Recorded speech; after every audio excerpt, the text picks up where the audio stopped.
again my friends, as always I'm your teacher Cedric. So in today's video mureke turebera hamwe direct speech and indirect speech, understanding direct and indirect speech. Kugiye gusobanukirwa direct na indirect speech icyo ari cyo. Niba ari ubwa mbere, please if you found out that this video is somehow more important or vital, please uze kudukirikira kuri subscribe, sharing this video, cyangwa se uduhe comment y'ayandi ma videos like this one, cyangwa se like other subjects uploading here on YouTube. Let's begin. In everyday communication, we often report what others have said. Muri communication cyangwa se mu guhanahana amakuru kwa buri munsi, mu kuganira, turi kuganira cyangwa turi kwandika iki dukoresha hari igihe dukoresha nyine amagambo yaba yavuzwe n'abandi bantu. We often report what others have said. Hari igihe dutanga amakuru y'ibyavuzwe n'abandi bantu. This is where direct and indirect speech come into play. Aha rero niho direct ndetse na indirect speech igirira umumaro cyangwa se iza gukoreshwa. Learning to distinguish and use both correctly is essential in writing and speaking English fluently and accurately. So kwiga ukaba wamenya gutandukanya no kumenya uburyo wazikoresha yaba direct speech na indirect speech mu buryo bwiza ni ingirakamaro mu kwandika ndetse no kuvuga icyongereza neza fluently nk'abakavukire nka native speakers. So what is direct speech? First of all, tugomba kumenya ubundi direct speech ni iki. Direct speech refers to the exact words spoken by a person. Ubundi direct speech ni amagambo uko ari mu buryo bwa nyabwo aba yavuzwe n'iki n'umuntu. These words are placed inside quotation marks to indicate that they are being quoted word for word.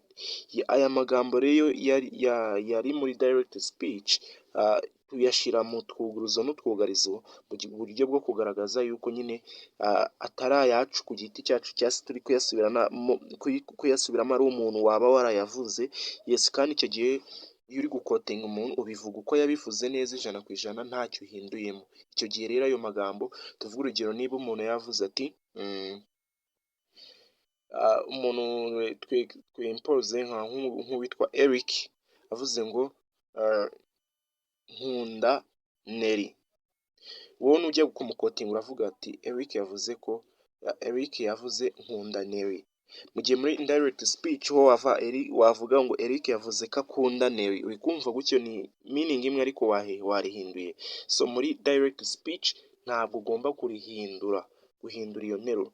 So hano baduha ugomba kubivuga uko yagiye abivuga ijambo kurinda aribyo bavuze word for word. So here there is an example. Sarah said I'm going to the market. Sarah yavuze ngo ngiye ku isoko. Yaba ari nk'umunuza, yaba ari nko muri indirect speech indirect speech tuba tuvuze ngo Sarah said that Sarah said that she was about to go to the market. She was going to the market. Yeah. Ariko univuze Sarah said I'm going to the market. Sarah yavuze ngiye ku isoko. Urabivuga nk'uko yabivuze kuko yanavuze ati ngiye ku isoko. Yeah. Ariko uri gutanga report muri indirect speech ushobora kuvuga ati Sarah yavuze ko agiye ku isoko. Kumva biraba bitandukanye. Yeah. Here the exact words Sarah spoke are represented without any change. Ahangaha amagambo yo Sarah yavuze turi kuyagaragaza ntacyo duhinduyeho. Notice the use of quotation marks and a comma separating the reporting clause. Sarah said. Nanone ugomba kumenya neza yuko nyine ayo magambo yo yavuze twayashize mu twuguruzo n'utugarizo, kandi nanone tukaza gushyiraho kama cyangwa se akitso kuri kunuza kuri akitso kari gutandukanya iyo nteruro yo turi kuripotinga nyine tukayitandukanya n'amagambo yavuzwe. Hano ngo Sarah said tugashyiramo akitso tukabitandukanya n'amagambo na spoken words. I'm going to the market. Niko muri direct speech tukora. Noneho muri indirect speech also known as reported speech ari nayizwi ko kuba yitwa reported speech yaba reported cyangwa se amagambo yabaye yatanzwe yabaye reported. Yeah, conveys the same message as direct speech. Ubutumwa itanga ni bumwe nk'ubwa direct speech, but it does not use the speaker's exact words. Ariko yo aho bitandukanye ni uko itifashisha amagambo nk'ayo umuntu wari uri kuvuga iyo sentence cyangwa se ayo magambo uko yabivuze neza ijana ku ijana. Yes, ushobora kuvuga ibintu mu buryo butandukanye n'ubwo ndi muntu ariko mukaba muvuze ibintu bimwe. Instead, the statement is paraphrased and the tense, pronouns, and other words are often changed to fit the grammatical structure of the sentence. Hano twakoresha ijambo to paraphrase. To paraphrase ni uburyo ushobora gufata interuro cyangwa se paragraph ya igika noneho ukacyandika mu bundi buryo bwawe, ariko nyine ugasanga meaning ya cya gika cya mbere ni kimwe na meaning yo wakoresheje mu buryo bwa kabiri. So ahangaha rero bari kutubwira ngo iki, bari kutubwira yuko iyo sentence cyangwa se statement, ayo magambo yo yavuze uraya paraphrasing, urayahindura ariko nyine message cyangwa se ubutumwa yari ari kuvuga cyangwa se icyo yari ari kuvugaho cyo ntigihinduke. So noneho iyo nteruro za pronouns ndetse n'ayandi magambo kenshi na kenshi yakunze guhinduka kugira ngo yajyane n'imyubakire y'icyo kibonezamvugo cy'iyo nteruro nshyashya iba iri gukorwa. Tuvuge urugero, Sarah said that she was going to the market. Sarah yavuze ko yari agiye kujya ku isoko. In this sentence we no longer quote Sarah directly. Muri iyi sentence ntabwo turi kuvuga Sarah kari we wabivuze ngo mu buryo bweruye nyine. Instead her speech is reported indirectly, ngo kandi none ayo magambo yavuze turi kuyavuga mu buryo butaziguye cyangwa se buri indirect butagaragara neza. Notice how gute the pronoun I becomes she. Yanuza ya pronoun I yaje guhinduka she bitewe n'uko ari umukobwa. Sarah said that she was going to the market. She was, mu gihe hano muri direct speech twari turi kuvuga ngo I am going to the market, noneho ngo hano twakoresheje she. The present tense I am changes to past tense words. Nteruro I am yaje guhinduka was yo muri past. Quotation marks are no longer used, kandi nanone twuguruzo n'utwugarizo nanone ntabwo twagize iki twakoreshejwe. Key rules for changing direct speech to indirect speech. Hano rero hari amategeko y'ingenzi ugomba kugenderaho uri guhindura interuro uri kuyikura muri direct speech uri kuyijyana he muri indirect speech. Change in tense, guhinduka kw'interuro. If the reporting verb, for example, said told, is in the past tense, then the verb in reported speech usually shifts one tense back. Urugero, hari impinduka nyine ibaho mu nteruro.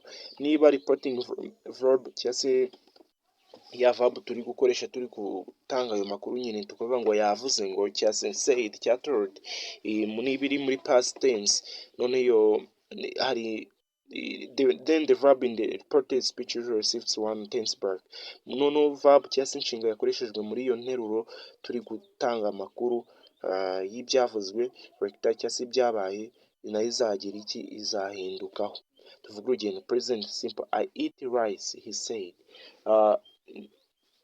Yavuze ngo ndya umuceri, niko yavuze. Muri past simple biraza kuba he said he ate rice, ngo yavuze ko yariye umuceri. Kumva muri present continuous interuro y'igikomezo I am eating she said, ngo ndi kurya, niko yavuze. Noneho muri past continuous turava she said she was eating, yavuze ko yari ari kurya. Interuro y'imitagihe y'igikomezo. Present perfect, ngo nariye, niko yavuze. He said he had eaten, yavuze ko yariye cyangwa se yarangije kurya. Change in pronouns. Pronouns must be changed according to the speaker and the subject. Impinduka muri za pronouns nka ira I, she, he, it, they, we, ibintu nk'ibyo. Pronouns rero nazo zihinduka dushingiye ku kuntu uwo mu speaker dushingiye kuri kuvuga ndetse n'icyo ari kuvuga. Like I am tired, John said he was tired. John, tuvuga urugero ngo ndananiwe, John nikavuze. John said he was tired. John yavuze ko yarananiwe. none time and place words change, ahantu n'igihe aya magambo yagaragaza igihe n'ayagaragaza ahantu nayo yarahinduka. Words indicating time and place may need to be adjusted. Sometimes nyine amagambo agaragaza igihe n'ayagaragaza ahantu rimwe na rimwe yajya yahinduka. Tuvuge urugero today bikaba that day, uyu munsi bikaba uriya munsi, tomorrow bikaba ni the next day, mu gitondo bikaba umunsi ukurikiyeho. Here, there, aha, hariya. No quotation marks in indirect speech. Quotation marks are not used. Muri indirect speech nta quotation marks cyangwa se twuguruzo n'utwugarizo dukoreshwa. Yeah. Reporting verbs. Commonly reporting verbs include say, tell, ask, and report. Use tell when there is a specific object. For example, she told me. But say does not take an object. For example, she said. Yeah. Noneho aya magambo twifashisha nyine izi nshinga twifashisha turi gutanga ayo makuru cyangwa se turi kuvuga ibyo byabaye. Tuvuga urugero nka ino jambo say, tell, ask, kubaza, report, to report, na say na tell. Yeah. Uzifashisha tell mu gihe ari ikintu kizwi, tuvuga urugero she told me, yambwiye. Ariko but uzakoresha say mu gihe utazi neza cyaba cyabaye ukaba she said, yavuze ko. Ibyo byose bikumva biragize. Kaze turebe urugero. Direct, he said I will call you tomorrow. Muri direct speech akavuga ngo yavuze ngo nzaguhamagara mu gitondo. Muri indirect turaza kuva he said that he would call me the next day. Ngo yavuze ko ashobora kumpamagara umunsi ukurikiyeho. Ubwo uri kubona ni ya tomorrow yahindutse the next day. Yeah. No direct. She said we are meeting here now. In indirect she said that they were meeting there now. Then. Uri kubona here yahindutse there, now ihinduka then. Conclusion. Direct and indirect speech are important tools for accurately conveying spoken language in writing. Direct na indirect speech ni ibikoresho by'ingirakamaro mu gutanga amakuru neza mu rurimi rwakoreshejwe conveying spoken language in writing, amakuru y'ururimi rwakoreshejwe mu kuvuga ukayatanga mu nyandiko. Mastery of both forms improves communication skills. Kuba wabimenya byombi bituma ugira ubumenyi buhagije mu bijyanye na communication, especially in storytelling, cyane cyane mu kubara inkuru. Academic writing, journalism and daily conversations, mu kuba wamenya kwandika nyine ubunyamakuru ndetse n'ibiganiro bya buri munsi bisanzwe. By understanding the rules of converting direct speech to indirect speech, students can avoid common grammatical mistakes and express themselves more clearly and precisely.